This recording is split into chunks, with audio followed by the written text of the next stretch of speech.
Gracias, Ornella. ¿Cómo están? Soy Juan Pérez Bay. También soy socio de Grupo GNP. Fui presidente de Idea Pyme durante 5 años, así que si hay algo que conozco es del mundo pyme. Y ya es lo que puedo decir que algo sé es de impuestos. Así que sé de pymes, sé de impuestos. Creo que soy la persona indicada en el lugar indicado en este momento. Pero bueno, no me vienen a escuchar a mí, le vienen a escuchar a Guillermo. Guillermo es... ¿Puedo decir que sos la Mirta Legrand de los impuestos? ¿Me dejás? O Woody Allen, mejor. Woody Allen, pero Woody Allen tuvo algunas cosas medio turbias. Ah, tenés razón. Me quedo con Mirta. Clint Eastwood, sí. Clint Eastwood. Ahí está, el Clint Eastwood de los impuestos. Me animo a decir que es uno de los expertos en impuestos argentinos activos más importantes del país. Fue socio a cargo de impuestos de EY, de Andersen, que eran las consultoras de impuestos y auditoría más grandes del mundo. Se retiró y cuando se retiró decidió fundar el Grupo GNP. Hace algo, no es muy común que alguien que venga de una multinacional decida emprender en la Argentina con una pyme, y Guillermo lo hizo, así que hoy además es un empresario pyme. Así que vos también sos el tipo indicado en el lugar indicado, uno de los que más sabe de impuestos de la Argentina y un empresario pyme. ¿De qué venimos a hablar hoy? Venimos a hablar de estrategias fiscales inteligentes. ¿Qué es esto? Dicho en términos técnicos, así ya empiezo a aburrirlos de entrada con términos técnicos de impuestos, es cómo ganar guita con los impuestos, ¿sí? Entonces, hoy sáquenle el jugo a Guillermo porque hay un montón de oportunidades desde el punto de vista de cómo gestionamos nuestra política fiscal dentro de las compañías. Una misma situación gerenciada de dos maneras distintas da dos resultados fiscales diferentes. Entonces, eso es lo que le viene a contar Guillermo. No me extiendo más. Todo tuyo. Muchas gracias, Juan. Bueno, gracias, Juan Elías. Es un doble orgullo porque Juan Elías es un ex Andersen igual que yo. Es socio de GNP, es mi hijo mayor de una camada de 5 hijos, todos con la misma señora. Y está con nosotros por ser un ex Andersen y no por portador de apellido. Además, él es cheto porque tiene doble apellido. Yo soy Guillermo Pérez Aseca. No tengo problema. La ventaja de charlar conmigo es que yo conozco los dos mundos. Conozco el mundo corporativo y conozco el mundo de las pymes. De hecho, nuestra organización está estructurada con 2 unidades de negocio. La que maneja Juan Elías, que obviamente es la que está más cerca del mundo pyme, que es todo outsourcing,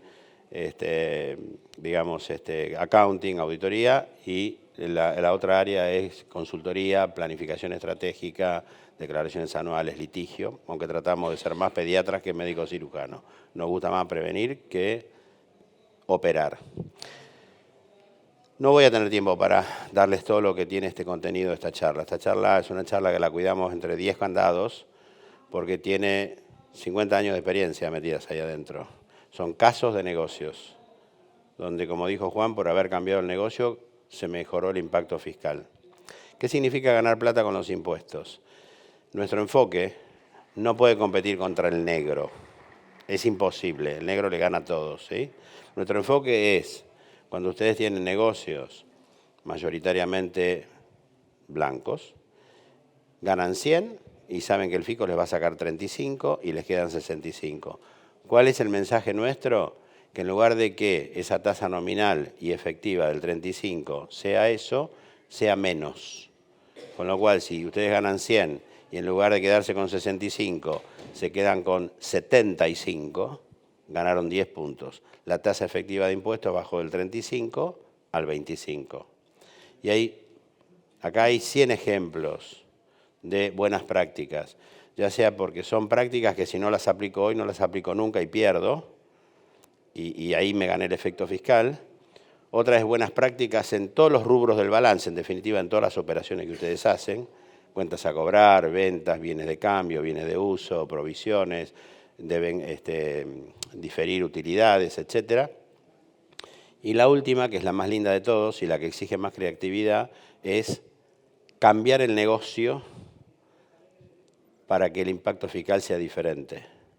Si yo le quiero comprar la compañía al señor y él me va a vender acciones en 5 millones de dólares, por decir cualquier número, yo saco plata de la caja y ¿qué me entra en mi balance? Acciones. Listo, me costó 5 millones esa compañía. Ahora, si el señor se va a la vereda de enfrente y se pone a desarrollar el negocio que él conoce perfectamente más que yo, porque lo hizo durante 20 años, me funde al año. Entonces yo que le digo, no, mirá, Yo no te voy a pagar 5 millones de dólares por tus acciones, te voy a pagar 3 millones de dólares por tus acciones y 2 millones te voy a pagar por un contrato de una obligación de no hacer. ¿Qué es una obligación de no hacer? Que el señor por 5 años no me va a poder competir.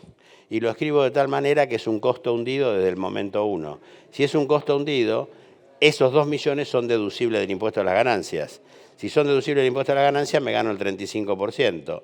Esos 2 millones, en realidad, al deducir el impuesto a la ganancia, me ahorro $700.000, por decir algo. ¿Cuánto me costó la operación? ¿5 millones de dólares? No, me costó 4.300, porque 700 me lo pagó el fisco. Y eso es legal. Y todo lo que está acá es legal. Y hay un mundo enorme de eso que los empresarios no lo saben. ¿Y por qué no lo saben? Porque yo fui profesor en la UCA 30 años. El 98% de los alumnos de la UCA, contadores, odiaban impuestos. Después salen y se tienen que ver con el señor. Y tienen que hablarle de temas de fiscales.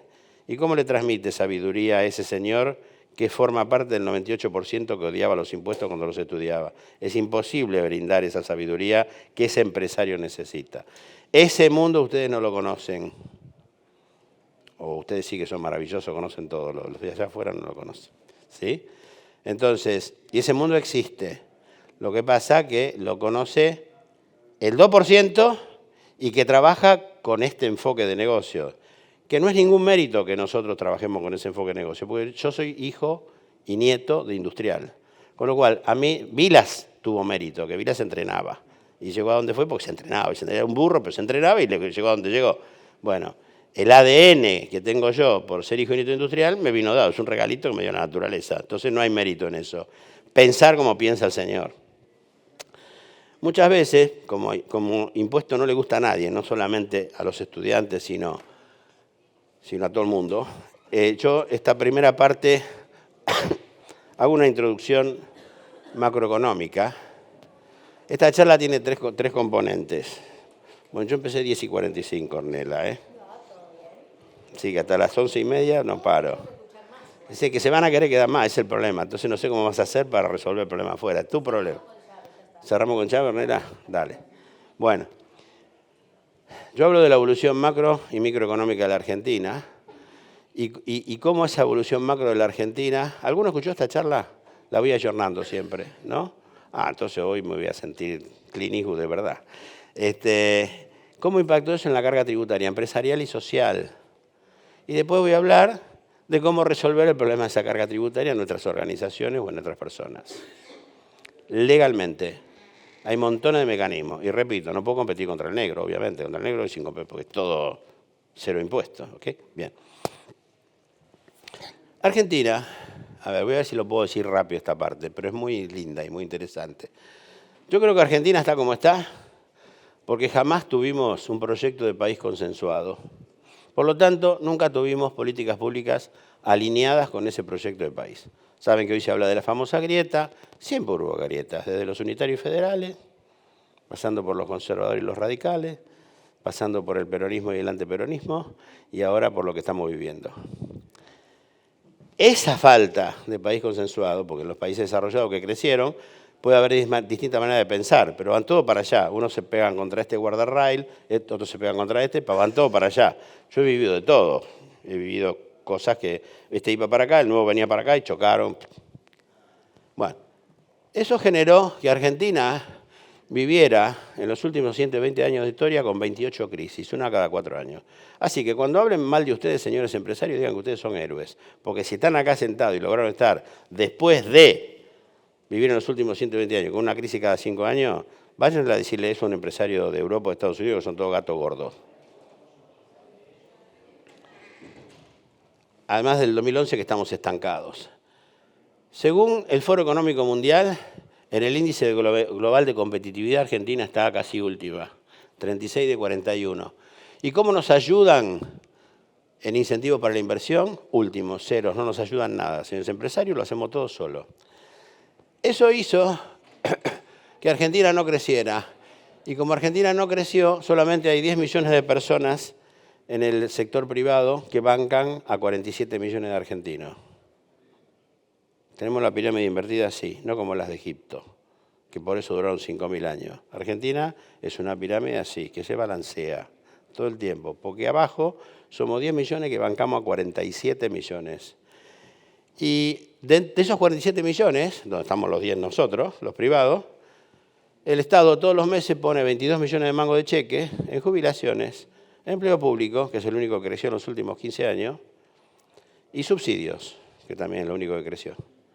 10 millones bancan todo. Por eso se necesita un cambio estructural profundo en la Argentina. Eso hizo que cuando yo empezara a trabajar, en los 70, había 3 pobres de cada 100. Acá hubiera 100 personas, 3 eran pobres.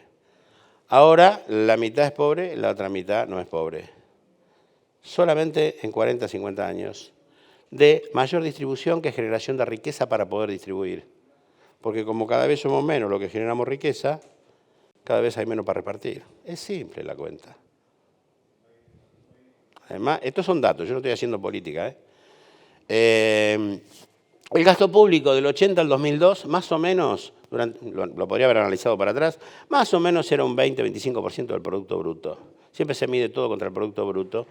Del 2002 al 2015, el gasto público casi no se duplicó, pero subió del 30 al 46%. Ese gasto público está acá arriba de la pirámide invertida. ¿Sí? ¿Me siguen, no? Y desde el 2015 al 2019, que fue el gobierno anterior al actual, apenas lo bajó del 46 al 43. Y porque el Fondo Monetario se lo dijo. Y ahí saltaron como corcho de champán, perdieron las elecciones. Por bajar 3 puntos el PBI, el gasto, cuando lo tenemos que bajar del 46 al 30 para volver a estar en estándares normales. Imagínense. Esta es la inflación promedio con la que vivimos. Obviamente, con semejante gasto hay déficit fiscal.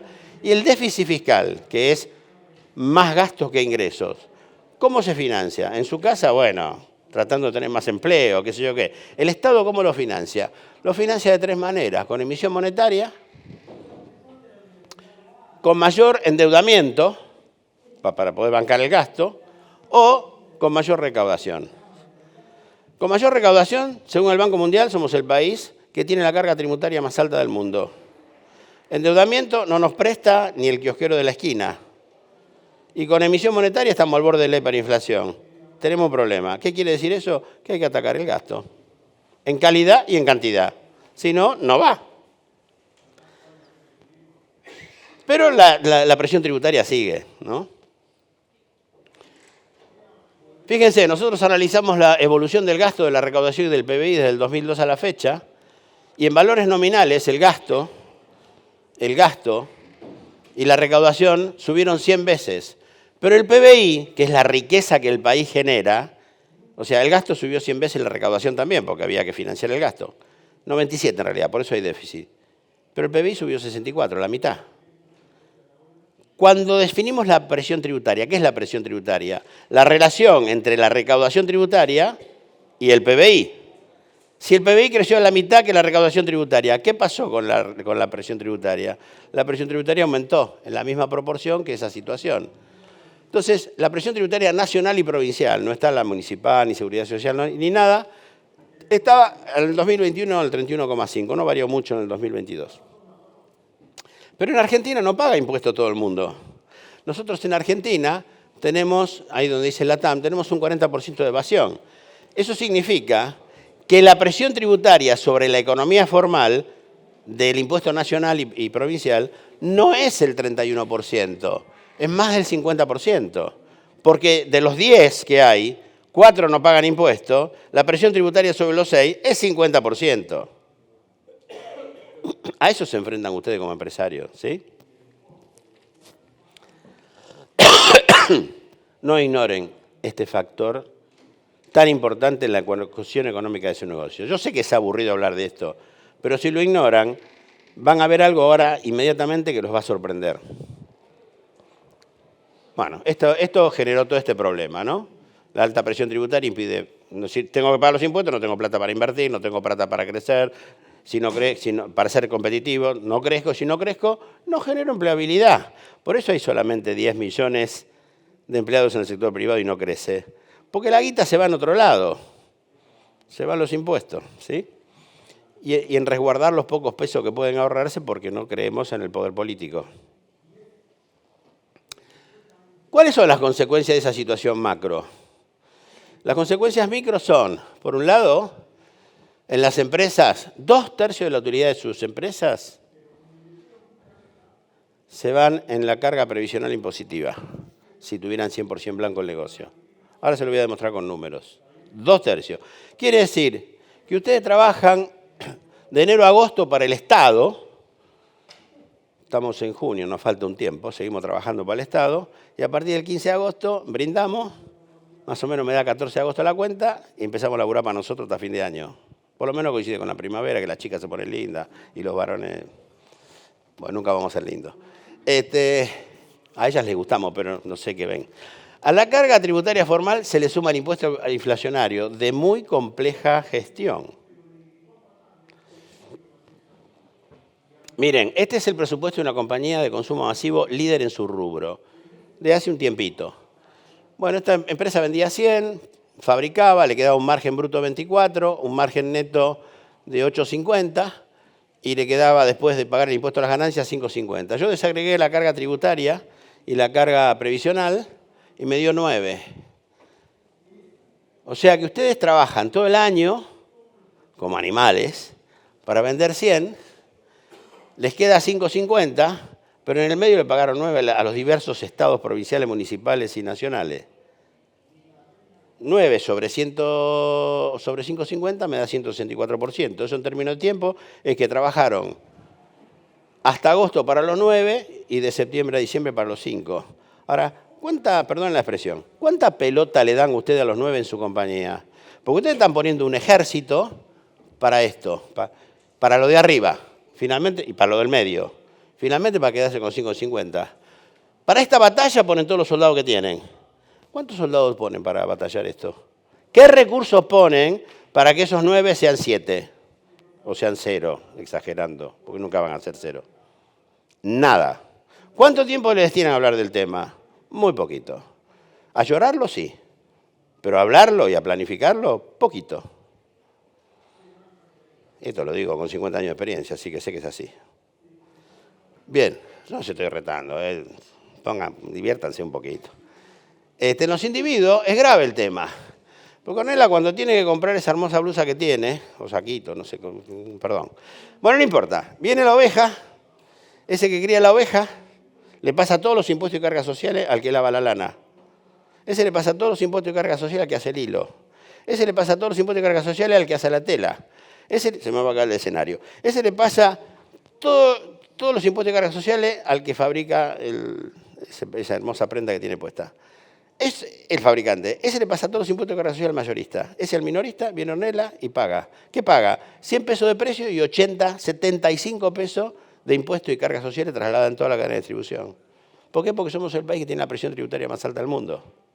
Si a Ornella le queda un mango, cuando sale a la cadena rural a la vuelta de la esquina, le está esperando agazapado el impuesto a las ganancias. Porque el impuesto de arriba impacta en todas las clases sociales. Cualquiera que se compre una prenda tiene ese problema. Impuesto a las ganancias hoy impacta en la clase media y en la clase alta. Y digo clase media porque se compadecieron el año pasado y subieron bastante el mínimo, que no sé cuánto estaba, 450, 500, que tampoco es mucho. Digo, seamos modestos. Pero en realidad hoy está afectando a gente que necesita ese dinero. Con el agravante que los mínimos no imponibles son ridículos, con lo cual, si yo consumo más que el mínimo no imponible, no grabado por ganancia, no me queda guita para pagar el impuesto a la ganancia. Pero suponiendo que a Ornella le quede un mango, a la vuelta de la otra esquina, lo están esperando todos los impuestos patrimoniales.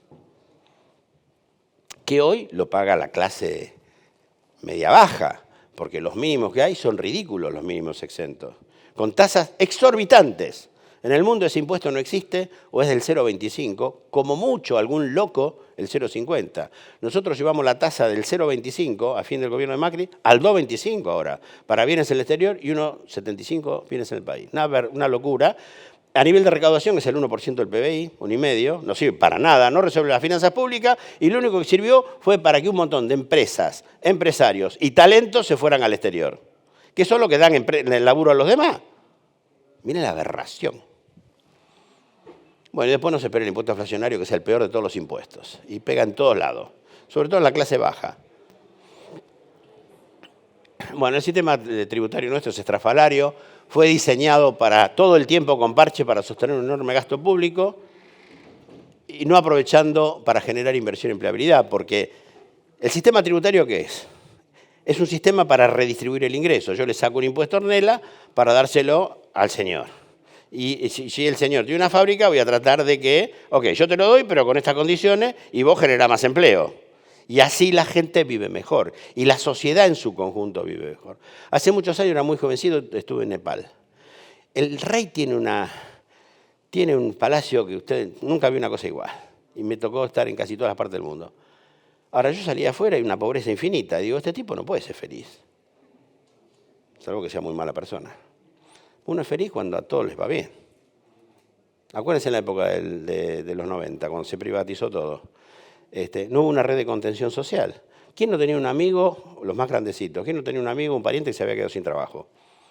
Y desde ahí la debacle. En realidad viene de mucho antes la debacle. Una lenta agonía es Argentina. Bien. Bueno, avanzo un poquito. Bueno, estas conclusiones, ¿no? Argentina no crece desde hace más de 10 años, el gasto público se duplicó, la presión tributaria asfixia posibilidad de crecimiento, se crean permanentemente parches, nuevos tributos, con un gasto público exorbitante, el desorden de la macro impacta y condiciona la micro a nosotros, ¿sí? Síntesis, la falta de un proyecto de país y de políticas públicas adecuadas, voy al principio de todo, de esta charla, provocó una de las cargas tributarias más altas del mundo. ¿Cuáles son las salidas? No me digan Ezeiza porque hay que pelear a la de adentro. Son las salidas, a nivel macro y a nivel micro. A nivel macro es un cambio integral del sistema tributario, que implica revisar el sistema tributario más revisar el gasto público. Cualquier cosa que haya un cambio tributario que no implique revisar el gasto público es un parche que no va a servir para nada, como todo lo que pasó en los últimos años. ¿Sí? Hay que revisar el gasto público en calidad y cantidad. Ahora, a nivel micro, ¿cuál es la solución? Y mientras no me solucionen el problema de allá, a nivel micro, lamentablemente, es el sálvese quien pueda. Es como yo le digo a mis hijos, chicos, nosotros estamos en el 10% de la población acá arriba, y ustedes también probablemente, porque ustedes dirán que no, pero están en el 10%, seguro, No se caigan de ahí, porque después te agarra el pantano y no subís más, no salís más. Entonces, mantengámonos. Entonces, si en la ecuación económica de sus negocios, ustedes trabajan hasta agosto para los 9, y a diciembre para los 5, empiecen a darle pelota a los 9. Porque hay plata ahí, importante, que se puede gerenciar diferente. Entonces, a nivel micro, tenemos que hacer estrategia fiscal inteligente, no queda otra. ¿Qué es la estrategia fiscal inteligente? Nos puede servir para generar negocios y rentabilidad. Por ejemplo, cuando yo le compré la empresa a él y le hice el contrato de obligación de no hacer, facilité el negocio. Porque 5 millones era caro y logré pagar 4.300.000. ¿Sí? De manera legal. Una vez, voy a dar 2 o 3 ejemplos, porque no me va a alcanzar el tiempo. Entonces, como no me va a alcanzar, le voy dando los ejemplos de entrada. Viene un cliente nuestro que estaba cerrando una operación con una empresa americana que se iba y dejaba una unidad de negocios.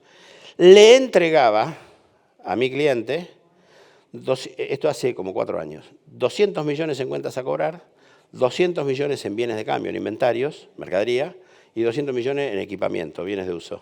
600 millones, que eran 6 millones de dólares. Mi cliente recibía en su balance 6 millones y hubiera tenido que dar una ganancia de 6 millones de dólares que le hubiera implicado el 35% de impuestos, 2 millones de impuestos. No, pará. Una vez que leí el contrato dije, no, pará, mirá. En realidad, vos tenés que ingresarlo a 1, porque como está armado el contrato, la empresa americana estos 6 millones los va a dar a pérdida, como que no existen para nada. Así que vos fiscalmente entralo a 1, el día que vendas la mercadería pagarás impuestos, los bienes de cambio, los bienes de uso, el equipamiento, no lo vas a amortizar, no lo vas a mandar a pérdida, o sea, no te vas a ganar la deducción del impuesto a la ganancia, pero por lo menos no pagamos hoy el 35% de ese incremento patrimonial.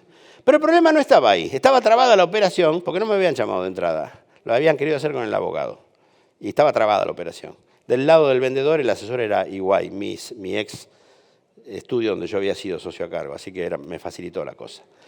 Entonces, ¿cuál era el problema? El problema era que la cesión de los créditos, había una diferencia de valor en esa cesión de esos 200 millones y esa diferencia de valor pagaba IVA. En la cesión de créditos, cuando hay diferencia de valor, se paga el 21% de IVA. Y había 25 millones de pesos, creo que era en ese momento, que había que pagar de IVA. Y nadie los quería pagar, porque la operación supuestamente era sin poner un peso. Yo te doy todo este fondo de comercio y vos te ocupás de que siga. Claro, la felicidad nunca es completa, como digo yo siempre, porque le entregaban todo ese fondo de completo, pero le entregaban 350 empleados. Y cuando hay una fusión de este tipo, 1 más 1 nunca es 2, siempre es 1,5, lamentablemente para los empleados. Entonces yo le dije a la gente, miren muchachos, si ustedes están trabados por el IVA y nadie lo quiere pagar, no hagan eso, hagan un listado con los 200 millones de cuenta a cobrar, que el contrato diga que se lo queda el cedente, la empresa americana que se dejaba su unidad de negocio, y a medida que ellos iban cobrando esas cuentas a cobrar, se las entregaban al cesionario, al que recibía el Fondo de Comercio, en concepto de indemnización rubro antigüedad. Entonces transformamos una cesión de créditos en una indemnización rubro antigüedad que no paga IVA. Y con eso la operación se destrabó en 24 horas. ¿Ven cómo cambiando el negocio cambia el impacto fiscal? Bueno. Perdonen. Estuve paseando por Europa y me vine con una neumonía viral suave que la superé caminando 10.000 pasos por día. Ya estoy, ya pasó hace 15 días.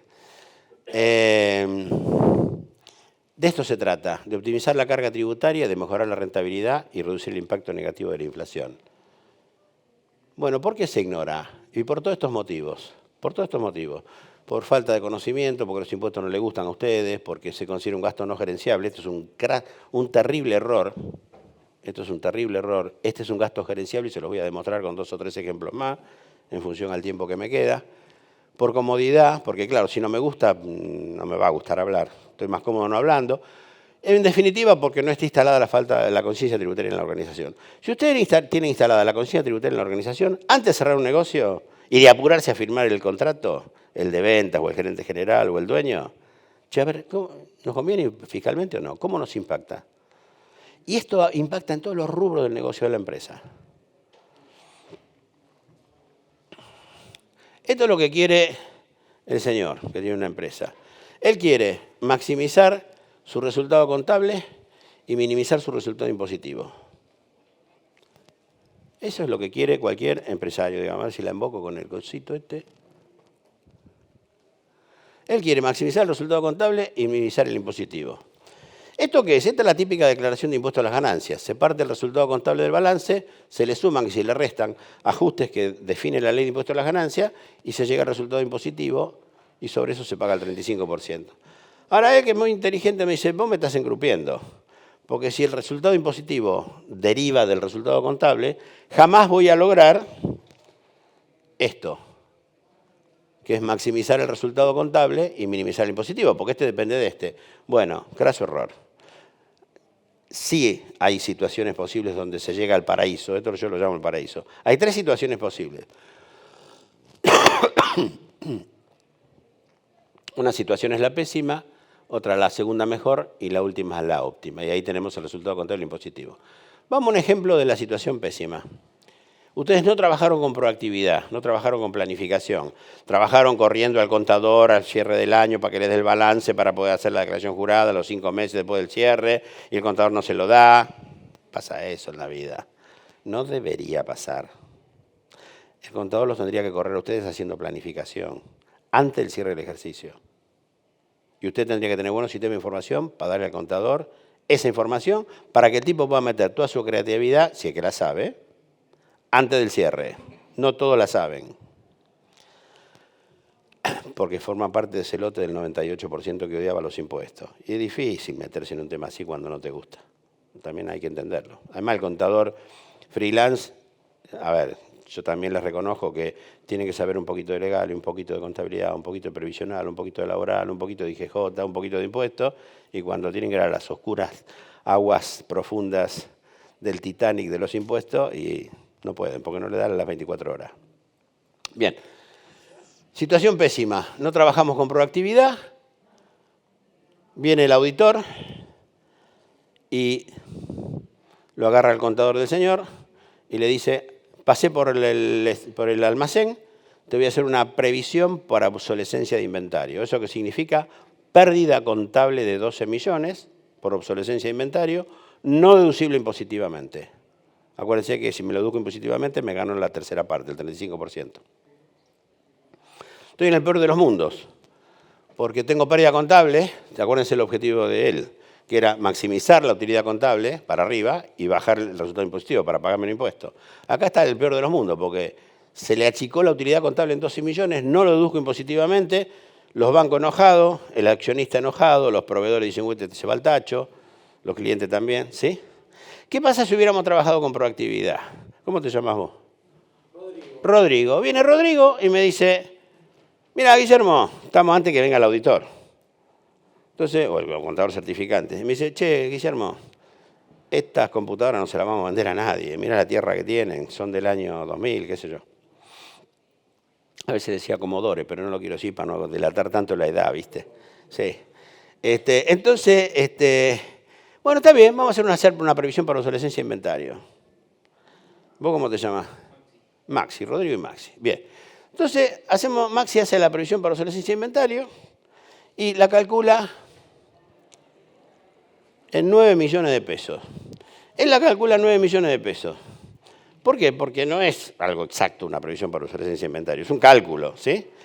Entonces Rodri dice, sí, pero guarda, mirá que Guillermo ahí en la rural dijo que si nosotros registramos la previsión para obsolescencia de inventario ítem por ítem, es deducible impositivamente. Entonces, la registramos ítem por ítem. Vino el auditor, yo pasé por el almacén, una porquería. Tranquilo, muchacho. Ahí ya tenés calculada 9 millones de mangos la previsión por obsolescencia de inventario. Como se registró ítem por ítem, libro de inventario y balance, es deducible impositivamente. Como es deducible impositivamente, el impacto resultado no es 9 millones, es 9 menos 3 que me ahorré de impuestos. Con lo cual, el problema de la obsolescencia la tengo. ¿Era 12 millones? No, porque se la colchoneó, porque es el auditor. Yo definí que era 9, pero hice algo para que sea deducible impositivamente. Una misma situación, gerenciada de dos maneras distintas y un resultado diferente. Estamos ahora acá. Viene Maxi, tenemos una compañía que cierra 31 de octubre, vende productos estacionales, pintura, aislados, lo que les guste, o cualquier otra cosa, sobre todo para el invierno. Bueno, y cerramos el 31 de octubre. Entonces viene Maxi y me dice, che, Guillermo, vamos a hacer una campaña publicitaria por 12 millones de lo que quieran pesos, que le va a dar el push a todas las ventas de los próximos 6 meses, la temporada alta. ¿En dónde estamos parados? ¿Estás seguro, Maxi? Sí, me dice Rodrigo. Es así. Ok, muy bien. Cerramos balance el 31 de octubre. ¿Qué tengo el 31 de octubre? Una pérdida de 12 millones, deducible impositivamente. El impacto negativo del resultado es 8. Pero bien Rodrigo dice, che, no entiendo esto. Resulta que hacemos un gasto de 12 millones en octubre. Esto que voy a decir no se puede hacer contablemente, pero doy el ejemplo porque es muy claro. Después les doy ejemplos que sí se pueden hacer. Entonces dice, yo no entiendo, este gasto va a beneficiar a ventas de 6 meses, un mes de este ejercicio y 5 del año que viene. ¿Por qué tenemos que castigar a este ejercicio que cierra en octubre con los 12 millones? Castiguémoslo con la sexta parte, con 2 millones. Y los otros 10 millones los mandamos a pérdida el año que viene.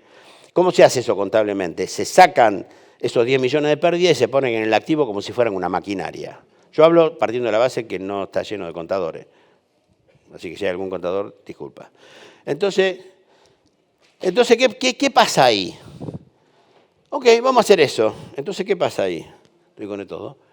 Se produce una ganancia, entre comillas, porque saco de pérdida 10 millones y lo mando al activo como si fuera una maquinaria, de 10 millones. Dejo solamente 2 millones de pérdida contable de estos 12. ¿Y qué pasa acá? ¿Por qué esto es así? Porque impositivamente un gasto se deduce cuando se devenga. ¿Cuándo se devenga? Cuando Maxi hizo la publicidad. ¿Cuándo la hizo? En octubre. Con lo cual yo me deduzco los 12 millones, me ahorro 4 de impuestos a las ganancias. Si yo tengo solamente 2 millones de pérdida contable, porque 10 los activé como una maquinaria, y me ahorré 4 de impuestos a las ganancias, ¿cuál es el resultado neto del balance? Una utilidad de 2 millones. Acá tenía una pérdida de 8 millones, acá tengo una utilidad de 2. Una misma situación gerenciada de manera distinta genera un impacto fiscal diferente. Esto no se puede hacer porque los genios de la contabilidad dijeron que no se puede hacer más el cargo diferido de activar los 10 millones. Pero un pasivo contratado para la compra de un activo fijo, puedo activar los intereses de ese pasivo en el activo fijo. Pero impositivamente se deducen con su devengamiento, con lo cual estoy parado acá.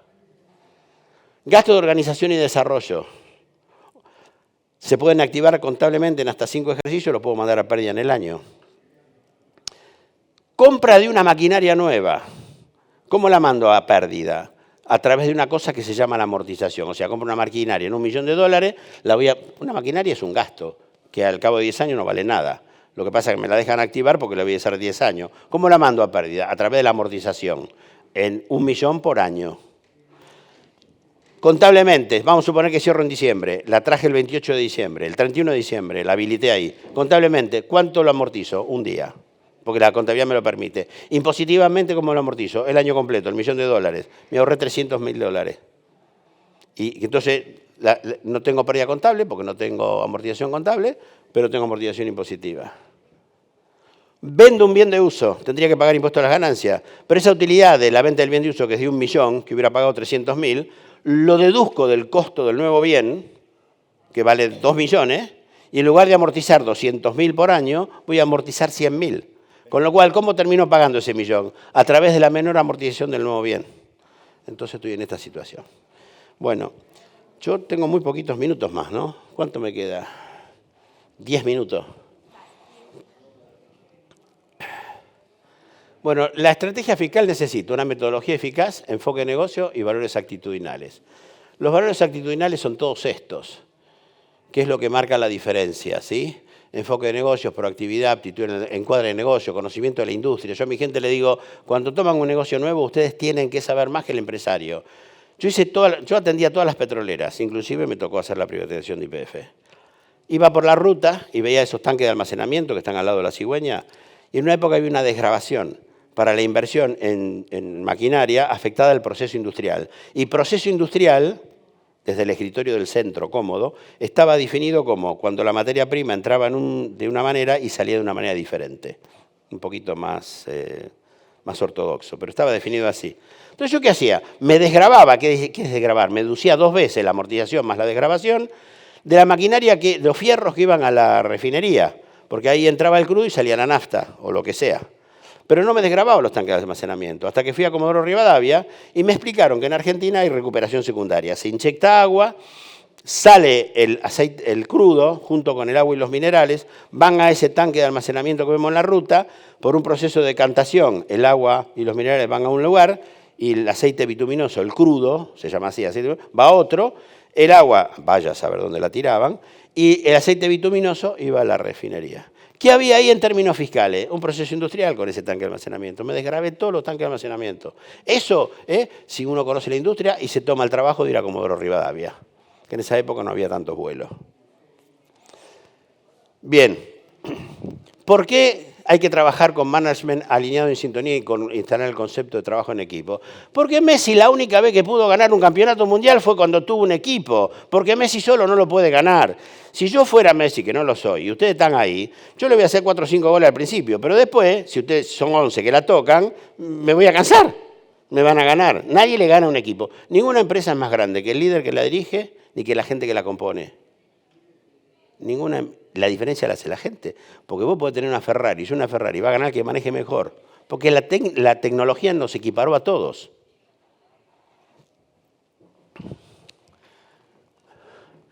El mercado nos ve como los señores que la pirámide invertida, nos ve como el tipo que viene, Maxi me trae un problema, un negocio, y yo veo el problema. Así que esto está grabado con esto, con esto, con esto. Él no me va a querer si yo me sé la ley de memoria. Él me va a querer si cuando él me trae un negocio, yo le busco una solución. Y después hago el mismo trabajo que el otro señor, que es maravilloso haciendo esto. Pero la pirámide se invirtió, ¿ven? Acá está la conclusión, acá está la conclusión. ¿Por qué? Porque yo primero busco la solución basada en una conclusión que está basada en un análisis en los antecedentes. Entonces acá nos convertimos en socios estratégicos del negocio y no en los señores que traen problemas al negocio. Entonces ustedes como usuarios tienen que demandar eso de su asesor impositivo. No es simplemente el que llena papeles, los tiene que ayudar a desarrollar el negocio. Esto es re importante. Hoy probablemente con la gente que los asesora estén trabajando de esta manera en impuestos. Cuando tienen una pregunta, si es que se acuerdan, se la hacen. Si se la hacen en tiempo y forma y tienen una respuesta correcta, bingo. Pero puede ser que la hagan fuera de tiempo, que no la hagan, que la hagan mal o que le contesten mal. Con lo cual ustedes están siempre presentes en la consultoría. El que pregunta. Este tiene una actitud muy reactiva. ¿Cómo hacemos para que yo pueda ser un poco más proactivo respecto de ustedes? Y bueno, inventamos esta metodología. Esta metodología, que es la que aplicamos en Grupo GNP, es la siguiente. Nosotros proponemos hacer o el outsourcing de lo mensual, que es lo que hace Juan Elías casualmente, o revisiones, auditorías fiscales, que lo hace la otra unidad de negocio, de todo lo que es IVA, ingresos brutos, retenciones. Eso nos da conocimiento del negocio, que retroalimenta la consultoría. Si yo conozco el negocio, mi devolución por la consultoría va a ser mucho mejor. Esa consultoría, hecha con enfoque de negocio, lo que dije al principio, retroalimenta ¿qué? Lo más importante de este esquema, que es la estrategia fiscal. Y la estrategia fiscal, finalmente, va a parar a la declaración jurada. Entonces la declaración jurada, en lugar de ser un compliance, una obligación, un ladrillo que hay que hacer, se convierte en ver la efectiva implementación de las ideas que nacen del conocimiento del negocio, de la consultoría hecha con enfoque de negocio, de la planificación hecha en el momento adecuado, además es un combo con esto, y esto es ver la efectiva implementación de este círculo virtuoso. Entre esto y esto es Venus y Marte. Es el día y la noche. Esto es un enfoque y esto es un enfoque completamente. Esto es lo que permite que su asesor impositivo se convierta en socio estratégico de ustedes. Bueno, no me queda más tiempo, pero lo que les voy a mostrar ahora es... Atrás de estas cédulas hay 50 ejemplos de ahorro fiscal. Nosotros los dividimos en ventajas impositivas on time, que si las hago ahora me las pierdo. En administración tributaria eficaz, que es ver todas las operaciones que ustedes hacen, todos los rubros del balance y ver incobrables, cómo acelero los incobrables, cómo difiero ingresos por utilidades diferidas, cómo valúo los inventarios. Por ejemplo, nos pasó con una empresa de motos. Año 2018, crisis, abril. El tipo tenía un stock impresionante, un endeudamiento impresionante. No vendió ninguna moto más. Llegó fin de año. Ese inventario, ¿a cuánto lo tuvo que evaluar contablemente? A reposición. ¿Eso qué le dio para que el debe de igual que el haber? Ganancia por tenencia de inventario. Esa ganancia por tenencia de inventario pagaba el 35% y el tipo no había vendido una moto de abril a diciembre. Ahora, ¿cómo lo podemos evaluar impositivamente ese inventario que contablemente lo evalúa a reposición? ¿A la última compra ocurrida en los últimos 2 meses o a la última compra? ¿Cuándo había sido la última compra de este tipo? Abril del 2018. Que hice un ajuste por evaluación de inventario que mató la ganancia por tenencia de inventario. Esto es administración tributaria eficaz. Ventaja impositiva online. 30 de junio, cierra el balance. Ustedes su capital de trabajo, ¿qué lo tienen? En fondos comunes de inversión. El fondo común de inversión da ganancia por inflación en el ajuste impositivo por inflación. En esa declaración jurada de ganancias que dice utilidad contable más menos ajustes, utilidad impositiva, un ajuste es el ajuste impositivo por inflación. Si usted tiene la plata en fondo común de inversión, el capital de trabajo, porque su negocio anda bien y su capital de trabajo es positivo, ese fondo común de inversión da ganancia por inflación desde que invertí hasta el cierre de ejercicio o hasta que lo vendí. Pero hay otras cosas que no dan ganancia por inflación, dan pérdida por inflación. Si usted está por cerrar en junio, ese fondo común de inversión, le estoy tirando una perlita, que eso a veces suelo dar en el programa de televisión, lo venden antes del cierre de ejercicio, les va a dar ganancia. Pero como van a ajustar el costo por inflación y la inflación seguro fue más alta que lo que rindió ese fondo común de inversión, voy a tener ganancia cero. Maté la ganancia impositiva por inflación de ese fondo común de inversión. ¿Y en qué lo invierto? En algún instrumento que me dé pérdida por inflación. ¿Cuál? Plazos fijos, obligaciones negociables, títulos públicos. Si a mí me agarra el cierre, por ejemplo, con plazo fijo escalonado, porque es mi capital de trabajo, no voy a hacer un plazo fijo, varios escalonados cada 48 horas, ese plazo fijo me va a dar pérdida por inflación el año que viene al 140% de inflación, si es que es el 140. Y ese movimiento es un movimiento de planificación que se hace antes del cierre del ejercicio. Eso es on time, o lo hago ahora o me lo pierdo. Y redefiniendo el mejor negocio, tengo muchos ejemplos, ya di 2, di el ejemplo de esa empresa americana que dejaba la unidad de negocio, tengo la del señor cuando le compré la empresa y le dije que haga el contrato de obligación de nacer. Hay muchos negocios donde nosotros cambiamos el negocio y cambiamos el impacto fiscal. Para terminar, por acá están todos los ejemplos, ¿ven? Bueno, todo esto es la parte del ajuste por inflación, que hay montones de cosas, no solamente lo del Fondo Común de Inversión y el plazo fijo. No, estoy yendo a la final.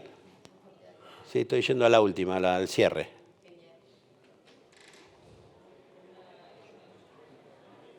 Ven, estos son todos los ejemplos que no le pude dar. Sorry, ¿eh?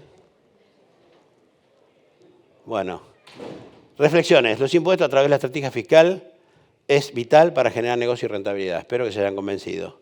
El 150% de la rentabilidad empresaria se lo lleva la carga tributaria y previsional. Y no le dan pelota a ustedes a los 9. ¿Se acuerdan? ¿Los 9 y los 5? Bien. El ajuste por inflación debe evaluarse y gerenciarse en cada negocio. porque hay que hacer esos movimientos operativos ante el cierre de balance. Instalar la conciencia tributaria en la organización requiere decisión política de ustedes primero. No va a venir de abajo para arriba, va de arriba para abajo. Incidir, y esto es fundamental, incidir en los negocios de su gestión, porque si no me traigo un muerto. Si el contrato está cerrado, es un muerto. Lo único que se revivió fue Lázaro de la Biblia. Es difícil. Algún milagro hemos hecho alguna vez, pero el Lázaro es difícil. Ustedes tienen que exigir como usuarios un profundo conocimiento fiscal, enfoque de negocio, conocimiento y la metodología, que era el redondel ese que les mostré antes, metodología adecuada. Eso es lo que nos diferencia de los competidores. Para terminar, de verdad, los impuestos gerenciados con estética fiscal son una oportunidad para generar negocio y rentabilidad. Un mismo negocio, este es el mensaje fuerza, gerenciado de dos maneras diferentes, desde su génesis, modifica el impacto fiscal. Muchísimas gracias.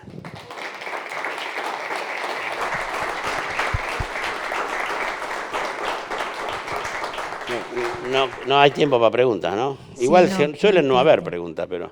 Estuvo espectacular. Tengo ganas de llevar a mi restaurante ya mismo con Grupo GNP. ¿Toman pymes más chiquitas también o tienen que ser macro empresas? No, hay de todo. Nosotros tenemos 2 unidades de negocio. Juan Elías maneja el mundo más cercano al mundo pyme, aunque también trabaja con empresas grandes.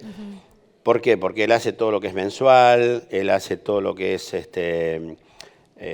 tercerización de procesos, inclusive administrativos, hace el accounting, la contabilidad, saca los balances. Está haciendo auditoría, si sigue creciendo en auditoría se va a tener que, no va a ser GNP, va a ser PNG, porque hay normas profesionales que a los de impuestos nos limitan cuando somos auditores. Okay. Así que, y después está la otra unidad de negocios que está más cerca de este mundo, que es más del mundo de las anuales, de la planificación, de la consultoría. Pero sí, trabajamos con todo tipo de empresas. Yo creo que vas a tener cola, Juan, porque yo ya estoy corriendo a atacarte. O sea, creo que todos los empresarios pymes lidiamos con esto. Creo que estamos todos en ese porcentaje que decís, y para mí lo que más dolor de cabeza me ha traído en estos años es la parte impositiva. Este mes creo que pagué 2 millones de pesos en IVA, no sé. De IVA solamente. Claro, sí, porque claro. Estamos mi mamá y yo con un cuadernito, ¿viste? A lo tanas. Y creo que, bueno... No, ordenarse es básico. Importante. Mira, yo cuando empecé con GNP en el 2006, lo primero que hice fue generar un software, una digitalización del núcleo de nuestro negocio, que nosotros vendemos horas. Tenemos un estrictísimo control de eso. ¿Por qué? Porque todo el mundo que hace las ventas y el producto y se olvida de el back office. Total. Es como tener una Ferrari y cuando agarras la curva no tenés freno. El back office es tener los frenos para doblar bien y ganar en la segunda recta. Total. Y eso es lo que pasa. Bueno, un honor escucharte, Guillermo. Un placer, como siempre. Gracias por estar acá. Muchas gracias.